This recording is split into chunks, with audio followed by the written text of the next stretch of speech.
Russ and the West Ham Network. Hope you are all safe and well. We've got the transfer window, and then we've still got a bloody game tonight, haven't we?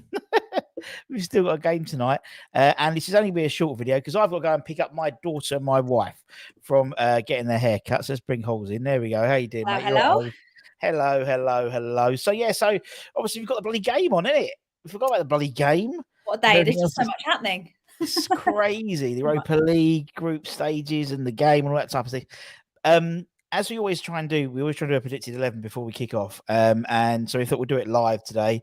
Bit of back and forth, bit of banter, 20 minutes, job done. So I've just literally got a text as soon as I said that to Flo. We'll be done in 20 minutes. Okay, right. Okay, so we've got to do this in 20 minutes. No problems. No worries. Okay, so let's let's crack on. So let's bring up the screen.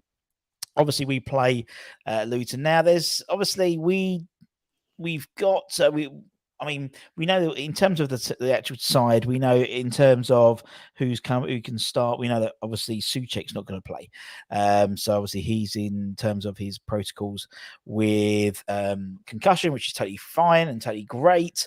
And I reckon most of this, I reckon we could pick this. I reckon pretty sharpish. I'll be honest. I think it's going to be quite an easier one. Maybe one or two players we might talk about. Yeah. Okay, let's start off with the pretty easy one in goal. Areola. 100%. It's got to be Areola, isn't it? It's got to be Areola. Fantastic for us as well. Really happy with how he's settled in as like first choice goalkeeper. And it's crazy to think we say he's settled in, but he's been here for 2 years already, isn't it? No, he's just been patiently waiting. Bless him. He's come out the shadows and he's smashing it. So. And I think with Areola, as you said, he seems to be commanding that spot. He's been given the opportunity, and he's been very. I mean, the other game, the Brighton game, some world class saves. But yeah, been brilliant, isn't he? Absolutely brilliant. Fantastic. Right, so let's go. Okay, let's go. I mean, left back. Left back for me, Emerson. Yeah, I think that's sort of nailed on. I think again, same as Areola, he's nailed on that position now. Emerson has. So I'm just going to text Flo back. So I'll be done. He's doing a decent job as well there. Yeah, I know. He's doing a good job. And also, after all the Cresswell stuff, I think at the moment it's best to just stick with Emerson and see what happens. So, yeah, definitely Emerson for my choice of. I think so. And I think,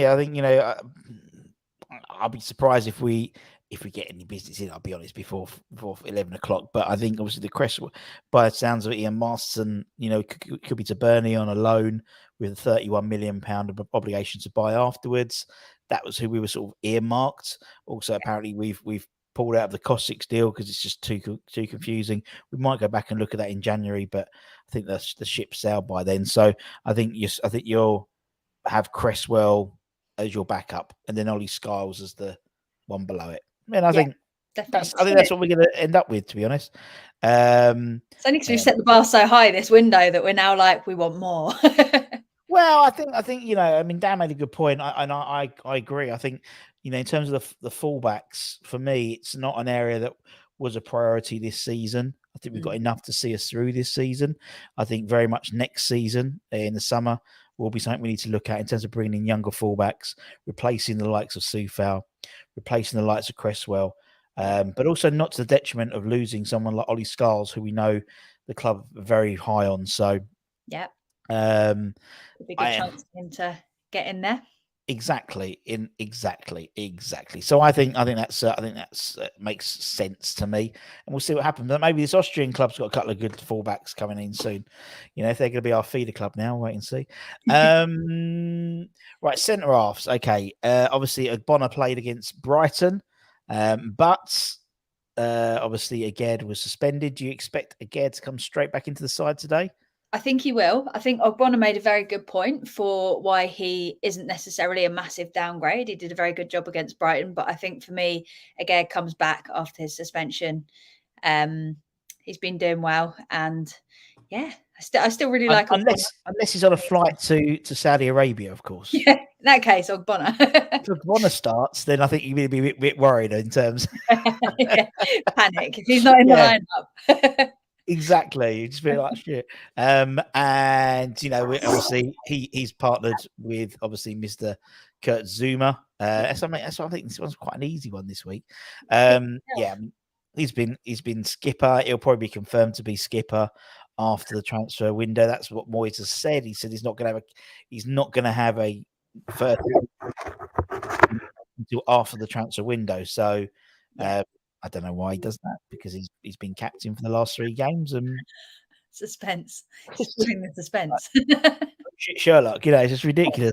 And now right back. Now right back's the reason why I've left right back to the last in terms of defence is West Ham released some footage yesterday of the team training, and Mavropanos was playing right back. Oh, Yeah, I didn't realise.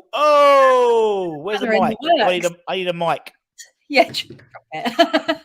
Now, Goodness, okay.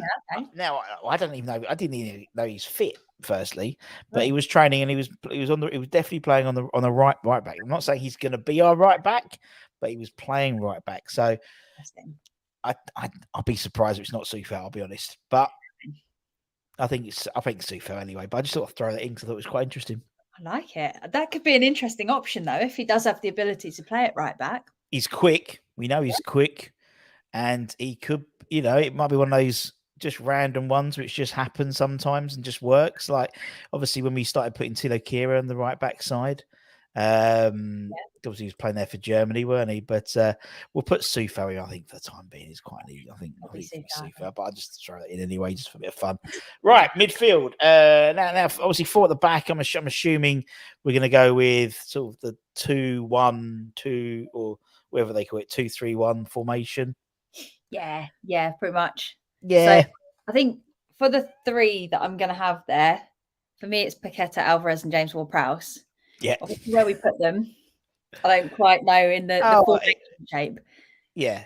I mean, it'll be something. I mean, it's probably going to be more like this usually, I'd imagine. Him staying there and sort of a little bit like this. A little bit like this, I think, so a reverse triangle. But then because JWP has, he really does put a shift in, so it's not like and I think it's something. I think my OCD is kicking in. That's what I'll put it. Trying to get yeah, I think he's and I think it's something that we all assumed. I mean, I said that a lot of people said he's going to be a one-trick pony type thing, but actually, if we watch him week in week out, and a bit like when people sort of said, "How is Declan Rice?" I've said it. I've said him. It's a pound. No, I put a pound in the jar now.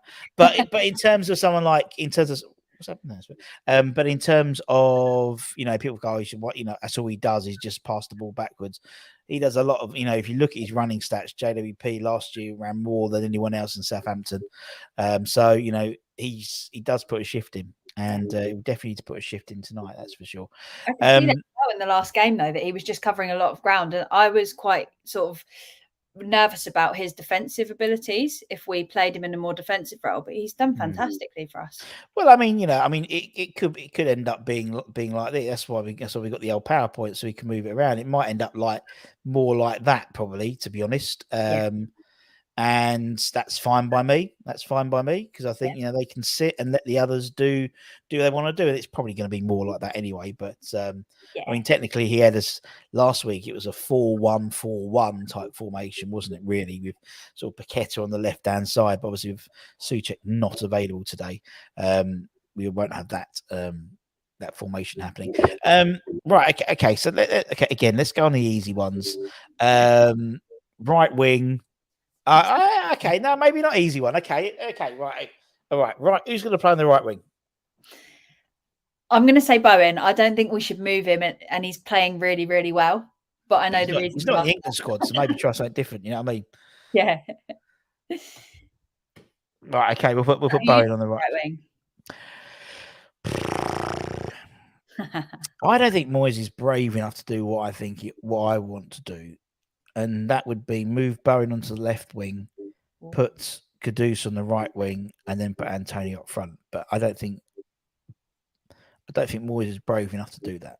Yeah, it is a. That's what I wouldn't mind doing, because then you've got people that naturally, we've got two naturally left-footed players now in terms of Bowen and Kudus, really, Yeah. and one and I know you listened to you today where you start saying he hasn't played on the left, but he hasn't. But when he plays as a front man, he does drift out onto the left sometimes. So I don't think it's unusual for him to not to be that side. But anyway, Yeah, and I I guess think if Bowen was on the left, he's quite good at driving in central as well. So if he can do it from that side, it doesn't matter that he's not going to be able to get a shot away because he'll still be in front of goal. So it could well be a good setup. Like you said, I'm just not sure Moyes will mix things up that much, no. especially after a last good game and Bowen's been playing well. Exactly, and I think if Sutek hadn't got injured, I think you would have the same formation, the same 11, because he's never a person who changes a winning formation, really, very, unless he's forced to. Like he was, he for the Brighton game, he was forced to go.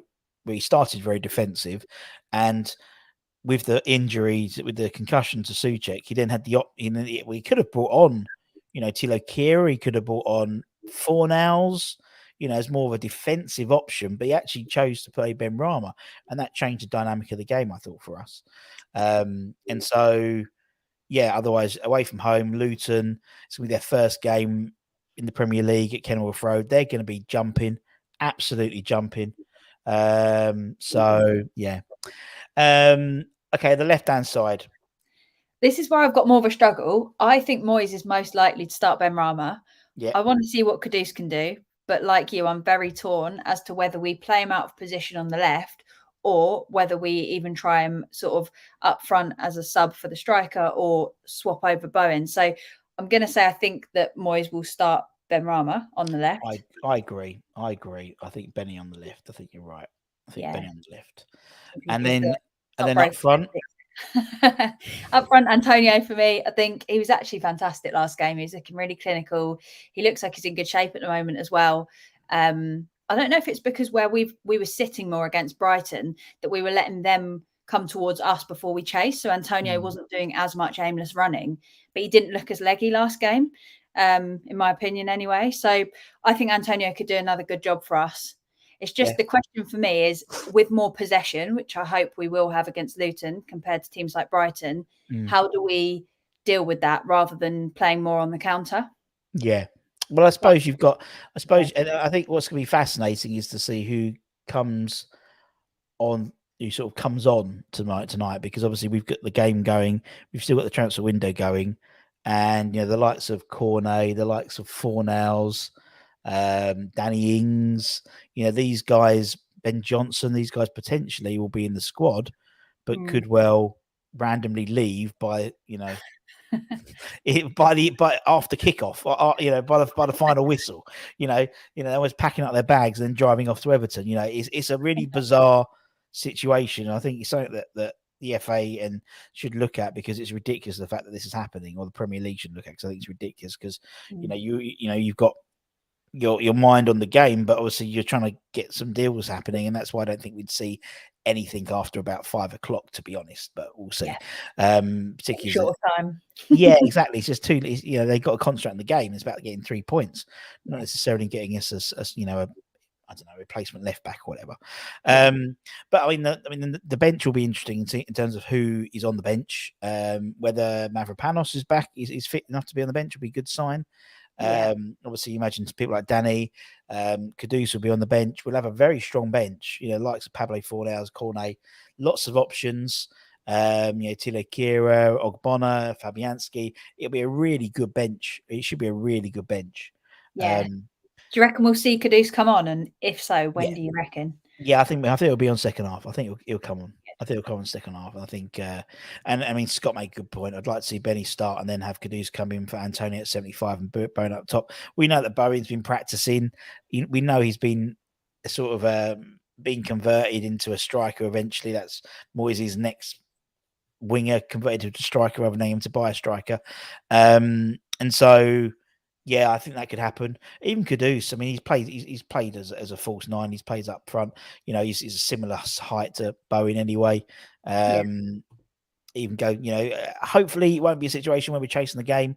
I would hope it'll be quite a comfortable game, but I don't underestimate the fact of the first game syndrome. We've had it against, remember last year with Forest, and he should not be named the former captain, missing a penalty for us, didn't he? We lost 1-0. And it'll be jumping, and Kenilworth Road will be jumping tonight. And, it's about, they'll be coming out the traps. It'll be about holding the team going, making sure we're not concede early, and see what happens, and just see what happens. And it's going to be really interesting. I don't think Luton will sit back, despite the fact them and us having the lowest 2 possession percentages in the Premier League so far. I think they'll be buzzing. Their side will be buzzing. The fans will be buzzing. West Ham And game. They're going to be exactly. It's going to be amazing. It's going to be it's a great achievement for Luton in terms of where they've been as well. So, and for the 1,100 West Ham fans who can go there, because it's not the smallest ground now. It was until the redevelopment. Now it's obviously back to Bournemouth. But yeah, I mean that's probably about it. It's not as exciting one today, because I think what will be exciting is to see what happens after, say, for the Man City game, because by then you'll have international breaks. People like Kudus would have a couple of weeks in. Maybe Mr. Lingard might be in the squad by then. Maybe 1 or 2 might have left by then. We don't know. But I think it's going to be a really interesting selection, the City game, because Souček will be back as well. Mavropanos will be basically, touch wood, unless there's anything interesting, we're going to have a fully fit squad. Yeah, exactly. Fully fit squad with all of our signings. So yeah. It's not. I don't think this one's a brains. You'd have to be a brain surgeon, I think, to work out this one today. There might be. I wouldn't mind them throwing in a weird one, like putting in Mavropanos at right back, just because. Then that's another 6'4". That's a 6'4" bastard for JWP to throw it into, isn't it? It's a great. I mean, Dan Burn does it for Newcastle all the time. Then he plays left back. Yeah. So get a giant in there. Yeah, the land of the giants. Obviously, we haven't got Tommy Souček this. So we've got a little, it's a little bit less height than we normally would do. So we'll see. But I'm confident. You confident for the game? Yeah, I am. And I think it could play into our hands, because I think Luton are going to give it everything, especially at the beginning. I think if we can then counter and get a couple of early goals, we'll then be able to relax, try some new things, bring on players like Kudus. And I think that would be fantastic. So I'm really hoping that, again, we can get a really good start to the game, because I think it will also shake Luton if they start having a difficult time, because with what we can do with set pieces and things like that now, we're just a continuous threat, whether we've got possession or whether we just quickly get possession off them. So I think there's a lot that we can do. And if I'm Luton, I'm already worrying about all of these different aspects to our game that seem to be falling into place. So I'm confident, and I think we can get a win today. I'm hoping it's not one of those that we underestimate and we think that we can. We're bound to. We're bound to underestimate. And there's going to be Premier League sides all season underestimating Luton at Kenilworth Road. And that's how they've got any chance of staying up, is by picking up points at home ground. And so it's imperative. I mean, they're obviously one of 4 teams who haven't got a point. Obviously, all 3 promoted sides haven't got a point, as well as Everton. So they need to start picking up points. And they're under no apprehension that they need to get a result tonight. Yeah, they have to. So they're going to come out for this game and see what happens. But we'll be, so in terms of what else we've got coming up today, Anton's doing another transfer window update. Of course he is. And then we're doing the pre-match. Holly's going to be on there with Dan and Irish Tommy. Anton's going to do a watch along. I'll be popping along for halftime and stuff like that. So, lots of different faces. So it's not the same bloody people all the time. So even I want to hear Irish Tommy's thoughts on the Europa League group. That's what I want to find, because we haven't heard that properly yet, and I'm sure he'll have a few things to say about the Europa League group. By all accounts, the fixtures in terms of home and away will be released before lunchtime tomorrow. That is a UEFA directive. So we'll find out by lunchtime tomorrow when the schedule. We know the dates, but the schedule, whether a home or away or things like that. So I know obviously people have got travel and stuff like that to buy and stuff. So as soon as that's released, it'll be done very, very soon. As a Luton fan, I don't think you need to be worried about his match. We had Dave from Owen the Town podcast the other day, and they're really worried about us, because obviously the 2 teams that have turned them over since, in terms of Chelsea and Brighton, we've beaten. Yeah, And they lost 3-0 to Chelsea. So exactly. they got. And Brighton they got turned over with as well, and they're 4-1, so they're shitting themselves. But I'm like, but you don't know West Ham. Yeah, we're capable of anything. We are capable of everything. We're Good and capable of bad. winning. Exactly, we're capable of winning 4-0, and we're capable of today losing 4-0 as well. And that's the joy of supporting West Ham. Unfortunately, it's never like something we can easily sort of determine what the result's going to be. So that's why you may need to make sure you're checking out the West Ham Network, watch along later on tonight, and all the fun of the fair, and afterwards as well. Hopefully to celebrate a win and talk about maybe a signing or two before 11 o'clock. No, I ain't going to happen. But we'll be there and finishing the end of the transfer window. But for myself and Holly, nice quick show for a change rather than a 3-hour it's after this morning for you lot. For a quick one, I'll go and pick up my daughter. And as I said, like, share, comment, subscribe, all that good stuff. And we'll be back a bit later on. Yeah, stay tuned. Loads of content coming for the rest of the day. Can't get rid of us. Can't get rid of us, guys. Can't get rid of us. Much love. Come on, you Irons. Let's have it. Come on.